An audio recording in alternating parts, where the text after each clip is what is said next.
Bom dia, sexta-feira, 26 de agosto de 2011.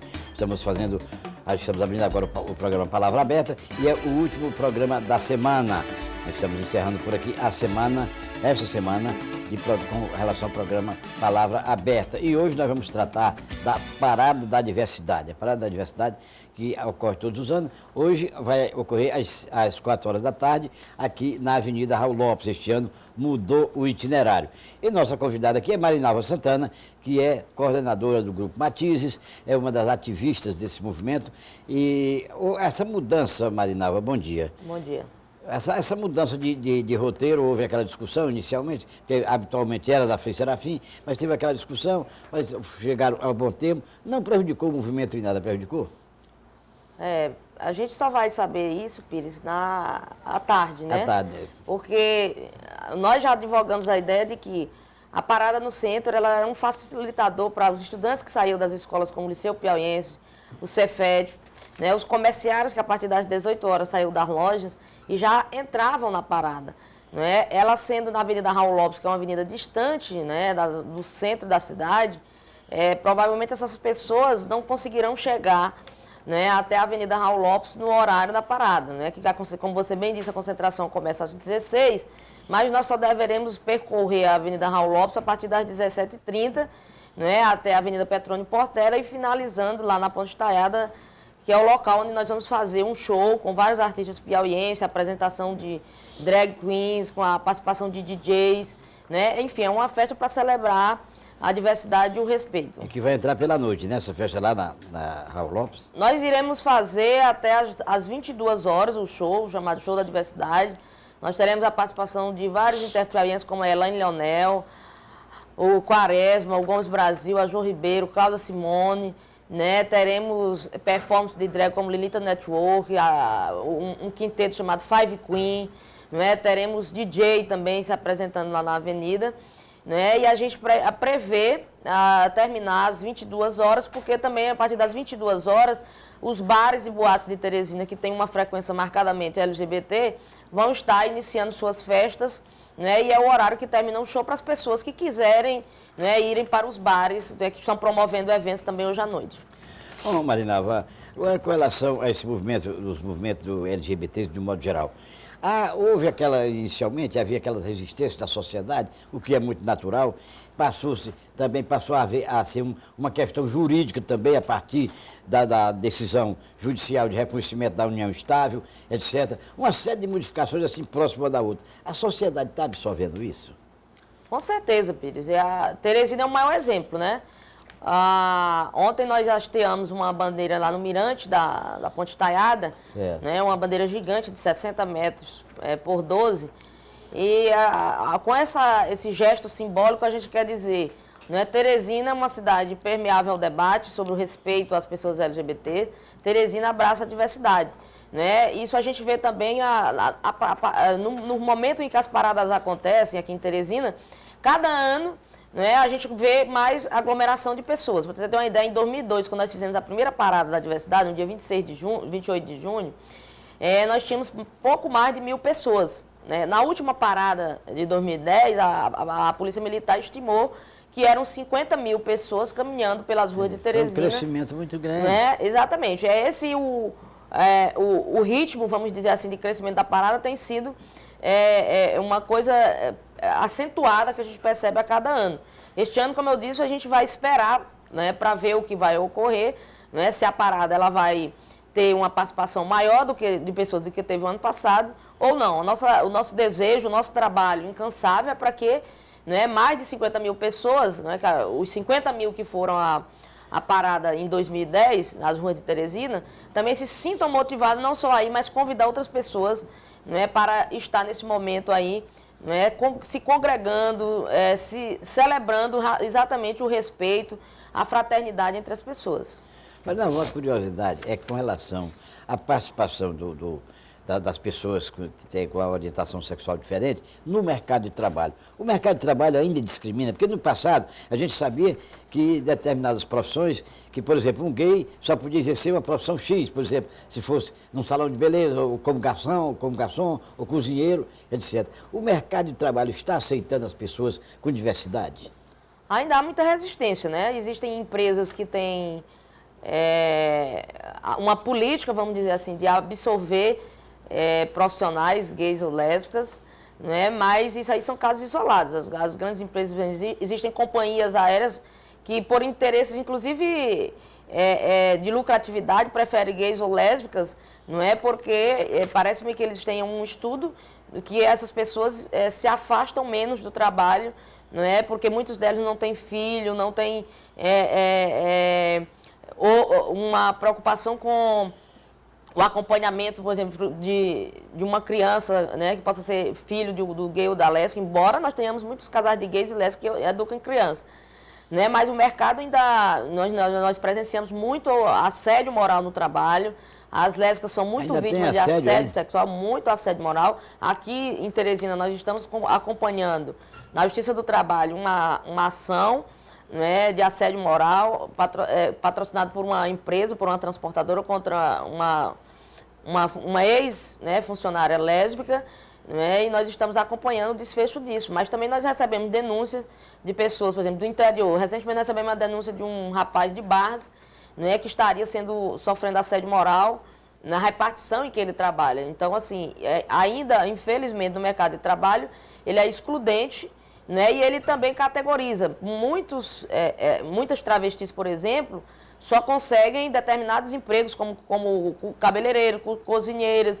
Né? O mercado de trabalho ainda não percebeu, não se abriu, não abriu suas portas para oportunizar gays, lésbicas, travestis, transexuais em outros espaços de trabalho. Certo. E com relação ao salário, porque também, às vezes, há discriminação pelo salário, como, por exemplo, há muita denúncia dos movimentos feministas de que a mulher foi discriminada, e em alguns casos ainda com relação até ao salário. Quer dizer, para um homem, exercendo uma função, o salário é X. Para a mulher, é X menos Y, na mesma função. Isso existe também com relação a lésbicas e gays?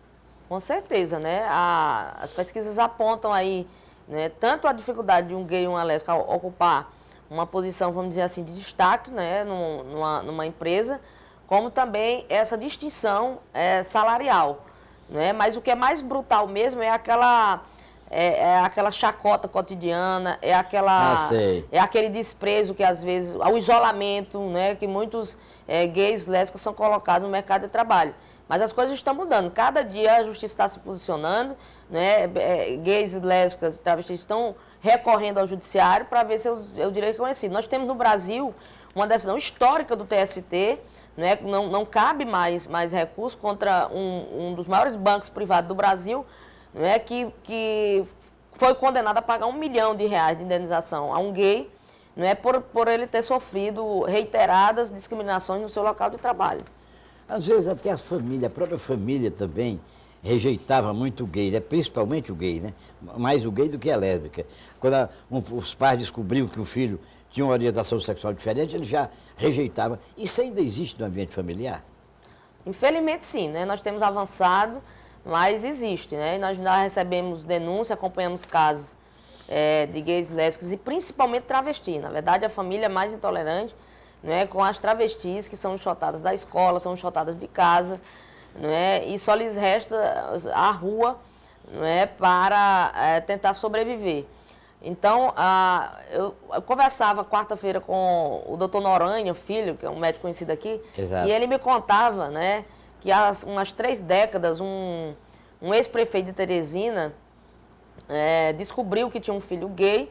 E na hora que ele descobriu, ele determinou que esse rapaz voltasse, né, saísse de Teresina e que só podia pisar aqui na nossa capital depois que o ex-prefeito pai, falecesse. E assim foi feito, né? Então é para a gente perceber o nível de violência, um pai, né, proibir que o filho permanecesse na cidade, coabitasse com seus familiares, porque descobriu que o filho era gay. Não é? Acredito que hoje, com os avanços, casos extremos como esse, não é? São cada vez menos percebidos, mas, infelizmente, a família, existem muitos casos de familiares que têm dificuldade, não é, de acolher, de respeitar seu filho gay, sua filha lésbica, seu filho travesti. E é esse o apelo que a gente faz, né, para as pessoas se abrirem para os pais e as mães que têm um filho, né, a orientação sexual deles ou a identidade de gênero não pode ser um elemento de aferição do caráter da sua pessoa, né? Eu acho que as famílias hoje têm que se preocupar com a violência, né, que graça em nossa capital. A imprensa está noticiando aí os assassinatos brutais de mulheres, né, de jovens que têm sua vida ceifada aqui em Teresina por conta da disputa de drogas. É isso que as famílias têm que se preocupar, né? E não ficar tirando o seu sono por conta de uma pessoa que ama um igual. Bom, você falou num fato interessantíssimo. A violência em Teresina realmente tem chegado a um ponto extremo. Lamentavelmente, hoje nós temos esse fato que aconteceu com essa jovem aí universitária do curso de Direito. Mas esse foi apenas um caso, porque quase todo dia a empresa está noticiando 1, 2, 3 casos por noite, por fim de semana então. E há uma disputa muito grande também dessa história de gangue, grupos do bairro tal, com o bairro tal, etc., que certamente tem droga pelo meio. Essa questão está ficando muito séria, não está, Marinalva? Como é que vocês veem essa questão dentro do movimento de vocês? Estamos ficando preocupados, né? Acho que toda a sociedade que quer uma cultura de paz se preocupa com, né, essa onda de violência. Adolescentes gays e lésbicas, eles podem inclusive ficar mais vulnerabilizados, porque se eles não têm o apoio familiar, se a família ao descobrir que um garoto é gay, que uma garota é lésbica, e despreza esse garoto ou essa garota, essa pessoa pode ficar mais vulnerável ainda, né, e pode ser uma presa fácil, né, para traficantes, para pessoas que lucram, né, horrores com a venda de drogas, né, ilícitas. Então, acho que é um ponto importante para as famílias pensar, né? Se descobre que seu filho é gay, que sua filha é lésbica, né? A pergunta que tem que ser feita é se ele está sendo feliz, se ele está bem, se ele está se sentindo confortável, não é, ao vivenciar a sua sexualidade com uma pessoa do mesmo sexo. E não é tentar enxotar, tentar praticar violência. A violência, inclusive, o desprezo da família, Pires, leva, inclusive, muitos adolescentes gays e adolescentes lésbicos ao suicídio. Exato, há uma estimativa de um grupo de jovens gays chamado E-Jovem, não é, que é uma entidade nacional, que eles estimam, não é, pelo levantamento dele, que cerca de 1.000 adolescentes gays cometem suicídio por ano no Brasil, em virtude da intolerância, da incompreensão da família. Ontem mesmo eu abri nosso e-mail institucional e vi lá, né, na cidade de João Pessoa, um jovem de 24 anos, né, sucumbiu diante da pressão da família e cometeu suicídio. É lamentável que isso ainda aconteça, né? Não. Agora, com relação ao ambiente escolar, ao ambiente universitário, por exemplo, também os próprios jovens nas universidades, até bem pouco tempo também, embora aceitassem de um lado, mas faziam uma espécie de galhofa pelo outro lado, havia aquela gozação. Esse ambiente melhorou? Sim, a universidade tem cada vez mais pautado esse debate sobre a diversidade sexual. A gente vê todos os dias a Semana do Orgulho de ser esse exemplo. Exato. Nós tivemos atividades na Universidade Estadual, Universidade Federal, Faculdade de Santo Agostinho, enfim, várias instituições de ensino superior pautando esse debate, e a gente acredita que isso tem um efeito multiplicador muito grande. É através da educação, da desconstrução, através do debate, da discussão e da pesquisa, né, que nós vamos, inclusive, superar essas violências que a gente presencia no cotidiano. Mas aí vem uma outra questão, ainda com relação ao mercado de trabalho. O jovem que sai da universidade, o jovem ou a jovem que tem uma orientação sexual diferente, quando ele chega no mercado de trabalho, vocês sentem, há uma discriminação, uma preferência por aquele que é tido como normal, entre aspas, desprezando aquele que tem uma orientação diferente? Sim, tanto é verdade que o Ministério do Trabalho e Emprego tem em cada estado aqui no Piauí existe uma comissão para exatamente acompanhar, receber, né, as denúncias de discriminação no ambiente de trabalho. Na verdade, não é só para receber denúncia de discriminação motivada por homofobia, mas também a discriminação motivada por racismo, motivada por questão de gênero, né, as discriminações praticadas contra as pessoas que vivem com HIV/AIDS. Né? Então, o próprio Ministério criou um mecanismo interno, que é uma comissão para acompanhamento de denúncias, né? Isso é a prova mais que cabal de que nas relações laborais ainda existe, né, muito fortemente a presença da discriminação, infelizmente. Bom, o movimento conseguiu aqui do Piauí um avanço muito grande, que eu considero um avanço grande, aquela questão do uso do nome, ou seja, o nome como o gay ou a lésbica é conhecido o nome social. Exatamente. Que já é permitida a utilização, etc. Esse avanço já foi muito... A sociedade realmente absorveu isso? Ainda há resistência, né, Pires? E a gente não entende bem por quê. Certo. Em outra oportunidade que nós tivemos aqui nesse mesmo programa, eu já disse, por exemplo, lembrei que essa Casa Legislativa aqui tem parlamentares como a deputada Belê, né, cujo nome social é Belê, e ela se registrou, concorreu à eleição como Belê. Não é? O deputado Nerinho também, que tem um nome até muito desconhecido. José Icemar, exatamente. O próprio ex-governador do Piauí, Mão Santo, nosso ex-presidente Lula, né, o nome social dele foi o nome usado para fazer campanha, é o nome, né, que ele carrega no dia a dia, inclusive para ministrar palestras no exterior. As travestis, não é o mesmo raciocínio, não é? Elas gostam de ser chamadas pelo nome feminino. Exato. Então isso tem que ser respeitado. Por que, por exemplo, Mão Santa, a sociedade respeita que ele seja chamado Mão Santa e não Francisco Moraes Souza, né? E por que não pode respeitar que uma travesti chamada Monique Alves, que é assim que ela gosta de ser chamada, né, seja atendida nos postos de saúde, tenha seu nome na caderneta escolar? Ou, na verdade, Pires,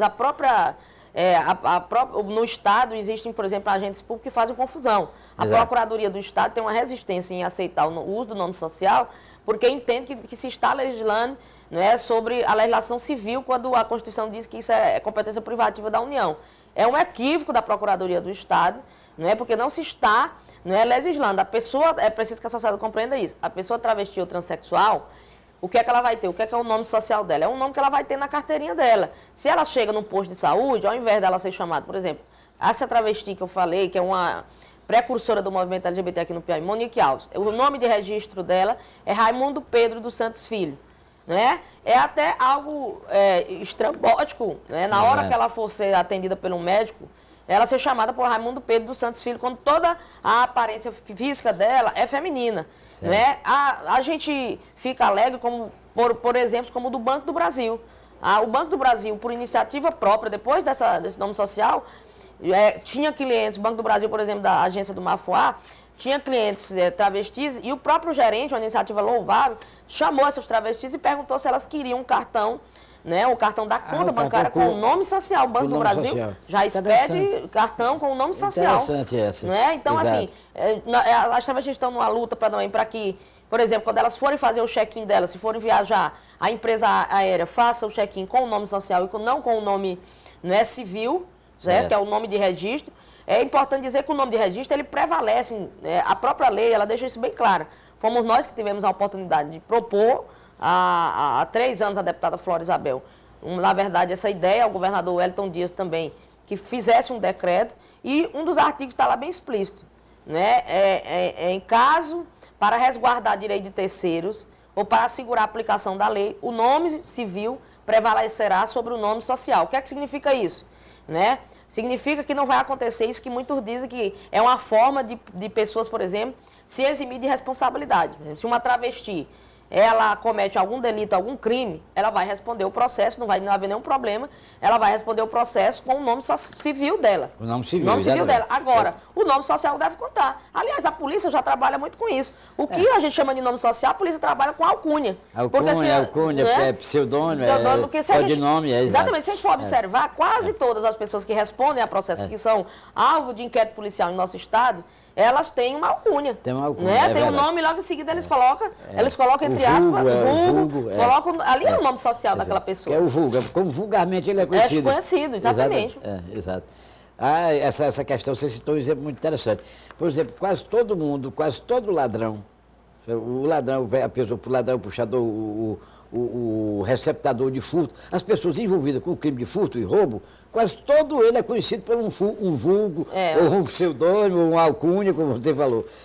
Em todo inquérito policial já tem lá o nome fulano de tal, dos Anzóis, vulgo fulano de tal. Né? Exatamente. E assim na sociedade são muitas pessoas. É óbvio que no caso aí dessas pessoas que são envolvidas com a criminalidade, né, esse vulgo, esse pseudônimo que é usado, com interesse, inclusive, são outros, né, diferentes. É bom que a gente distinga isso, né, para não confundir. A travesti é porque ela é uma pessoa, por exemplo, que nasceu do ponto de vista biológico, com a genitália, por exemplo, masculina, mas a identidade de gênero, ela se identifica com o gênero feminino. É por isso que ela quer se vestir como a sociedade convenciona que uma mulher se veste, ela adota o nome feminino, né, ela faz todo um trabalho corporal para evitar, né, que cresçam pelos, ela usa silicone para que ela comece a ter seios, né, e tudo isso assim, é um trabalho que ela faz com o corpo dela, dizendo que ela não é escrava do corpo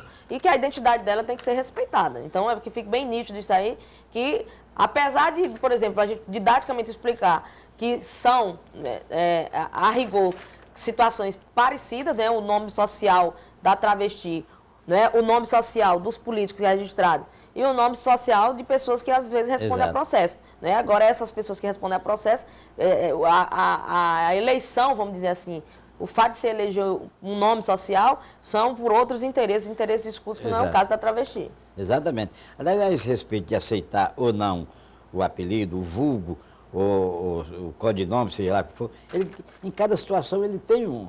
Por exemplo, na época do movimento militar, do governo militar, o pessoal de esquerda, eles tinham um apelido para se defender. Exatamente. O Chico Buarque fez muitas canções com outro nome. Com outro nome. Quantos artistas usaram nomes? É tanto que o próprio governo militar, durante um certo período, ele proibiu que, quando a pessoa se candidatasse, o voto no apelido não era aceito. E muitos políticos, inclusive do nosso conhecimento aqui, adotaram. O próprio presidente Lula. Hoje o nome Lula faz parte do nome dele, porque quando ele se candidatou a primeira vez a deputado federal, ainda estava na vigência da lei que não permitia votar no apelido. Como ele era conhecido por Lula, ele teve que... Hoje o nome dele é Luiz Inácio Lula da Silva. Pelé. O Pelé, a Xuxa. O Pelé, a Xuxa, o nosso ex-vereador do Baleitão. O nome dele é Augusto Jeová, Dubá é um apelido de família. Ele teve que interferir.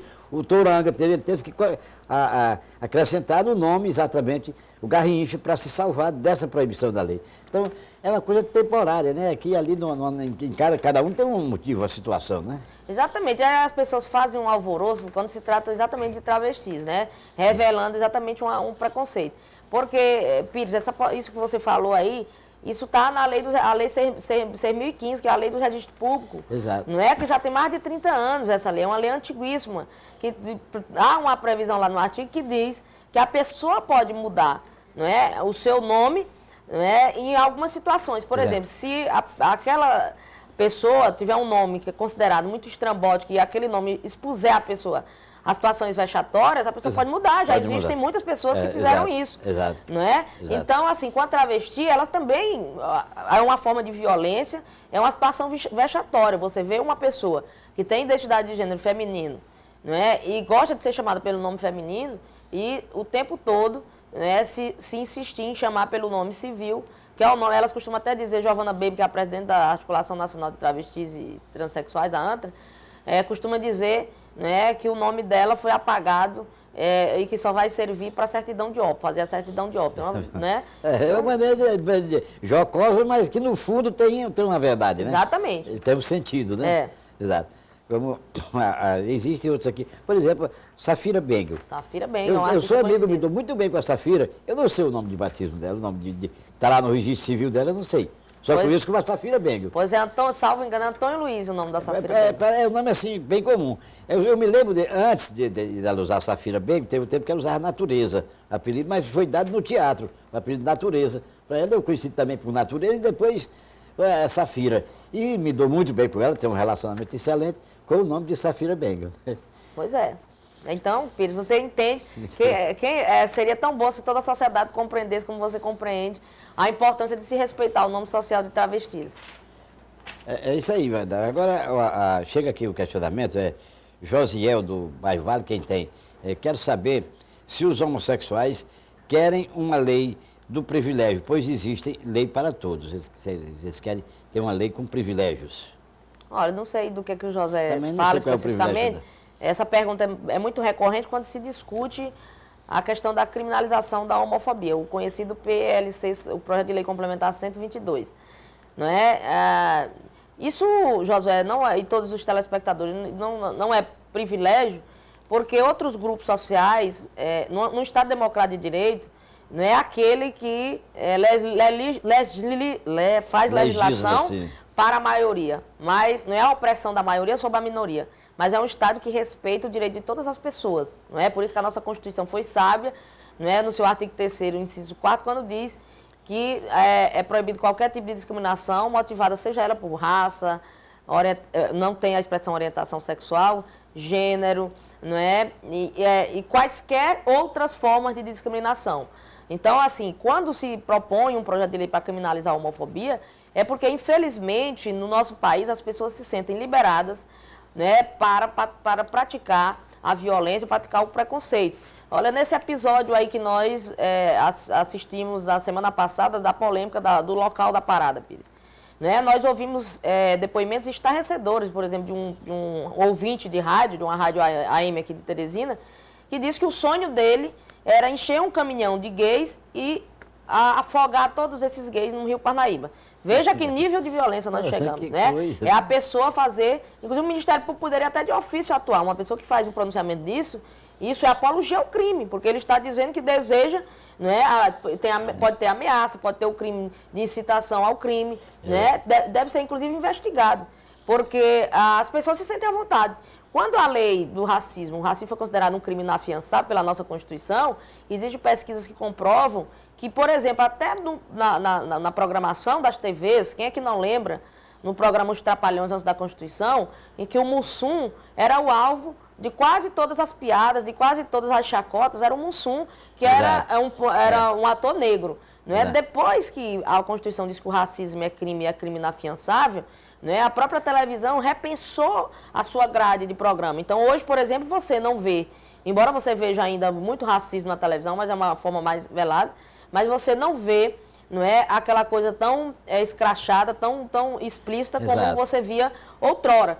Ao passo que com, por exemplo, gays, travestis e transexuais, as pessoas se sentem na liberdade, né, invocam a liberdade. Teve um jornalista aqui do Piauí a semana passada que disse que ele tinha o direito de se expressar. E, de fato, a Constituição também assegura o direito de expressão, mas ele não é absoluto. Nós temos que saber que o próprio artigo 5º, ele é exaustivo, tem vários direitos. E o que é que você usar o bom senso para saber que, às vezes, os direitos se conflituam. E o legislador, que é sábio, ele vai ver o caso concreto, né, para aplicar qual é o que se sobressai, qual é o que deve ser observado naquele momento. Então, a liberdade de pensamento é um direito constitucional? É, mas a Constituição também proíbe a discriminação, que é outro direito de quem é excluído, não ser discriminado, não sofrer violência. Então, por exemplo, o PLC 122, ele só vem acrescentar a lei que já considera crime, o racismo, que já considera crime, a discriminação motivada por origem, porque, por exemplo, quem é nordestino e principalmente quem é piauiense sabe, não é? Que é alvo de chacota, de piada lá fora. Exato. Não é? Nós, quando chegamos lá, quando eu viajo para congressos, eu tenho que estar o tempo todo afirmando, não é, que tenho orgulho de ser piauiense, porque às vezes as pessoas fazem piada, mesmo as pessoas do movimento que dizem que luta contra a discriminação, não é? Quando sabe que a gente é do Piauí, pergunta se aqui a gente conheceu a Coca-Cola. Então, né? Por aí a gente você vê. Já conhece sanduíche, já sabe. Tem telefone, né? Exatamente. Já me fizeram essas perguntas. Exatamente. É claro que é brincando, é uma gozação ferina, né? Ferina, que eu acho que esconde realmente uma discriminação motivada por lugar de origem. É verdade. Eu nunca me esqueci.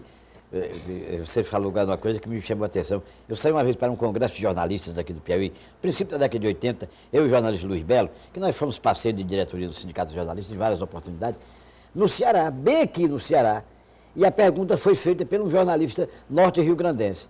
A gente conversou lá, o norte-rio-grandense, a gente já se conhecia e tal. Ele olhou para ele, rapaz, ele tinha me conhecia antes, eu trabalhando no Ceará, disse, você está hoje no Piauí, né? Eu digo, mas rapaz, me explica, como é que você deixa o Ceará para ir morar no Piauí, para ir trabalhar no Piauí? Não tem bom senso, não? Eu olhei para ele e digo, rapaz, pelo amor de Deus, qual é a diferença que tem de trabalhar no Piauí, trabalhar no Ceará, trabalhar em Brasília ou no Rio de Janeiro? Tudo não é imprensa, não é jornalismo, eu estou dentro da minha profissão, eu exerci a minha profissão aqui ou acolá, eu escolhi o Piauí, e daí? E é uma terra boa, acolhedora, a pessoa pergunta, é uma forma de discriminação. Quer dizer, Exatamente. a discriminação, no meu modo de análise, Marina, eu não vejo só discriminação contra o gay, contra a lésbica, contra o preto, contra o vermelho. Não, a discriminação, ela se dá em todos os níveis. Esta, com relação ao estado do Piauí, para mim sempre foi um abominável. Eu nunca aceitei esse negócio. Como é que você deixa de trabalhar em Fortaleza para ir trabalhar? E na época que eu vim para cá, eu tinha um convite para Brasília também. Mas tu está ficando maluco? Mas eu escolhi o Piauí, daí qual é o mal? Eu tenho certeza que você não se arrependeu, tanto é que está aqui Muito até pelo, hoje, né? muito pelo contrário, estou aqui com mais de 30 anos e não quero mais sair daqui. Meus filhos se criaram aqui, meus netos são piauienses. Então, qual foi o mal que eu fiz? Muito pelo contrário, eu acho que eu fiz um bem a mim, a minha família. E não sei se ajudei o Piauí, mas a mim eu sei que eu fiz um bem. Né? Bom, Madame, nós estamos chegando ao final do programa, mas vamos aqui repetir a programação hoje à tarde, a partir das 4 horas. A partir das 4 horas, na Avenida Raul Lopes, em frente ao prédio Eurobusiness, nós vamos estar concentrados, a parada. Né? Quem ainda tiver um compromisso até 5, 5 e meia, corra para a Avenida Raul Lopes, que ainda dá para participar da parada, que a parada vai percorrer cerca de 3 quilômetros. Então, a nossa previsão é que a gente saia às 5 e meia, 6 horas da tarde, né? Vá até a Petrônio Portela, termine na Ponte Estaiada.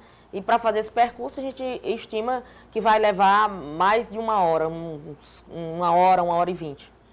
E termina lá, aí o show lá na Ponte Estaiada, na Ponte Estaiada. não é, com apresentações de performance de drag, Five Queen, não é, Lorde Gaga, Quaresma, Elaine Leonel, Jô Ribeiro, Cláudia Simone e Gomes Brasil.